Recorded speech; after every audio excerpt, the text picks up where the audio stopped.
ओं श्री गुरु चरण सरोज रज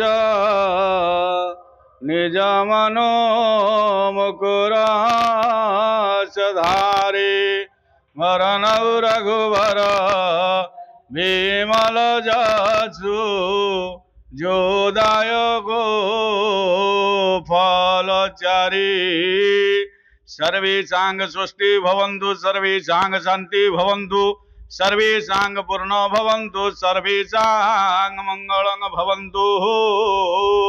ये जगह ये स्थान एते मधुर वार्ता भितर चली अच्छी आपण विश्वास भी करेनि।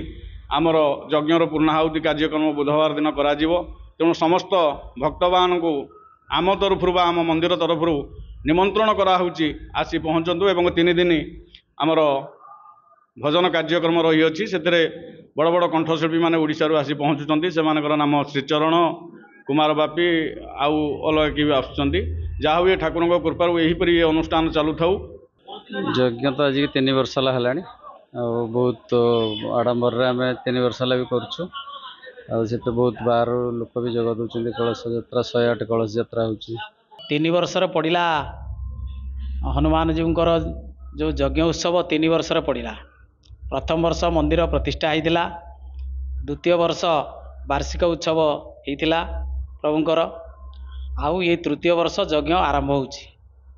ग्रामवासींकर अवदान एवं आमर से प्रदीप बाबूंकर तत्वावधान रे ये मंदिर सुचारू रूपे चली नीतिक्रांति ठीक टाइम अनुसार होउची।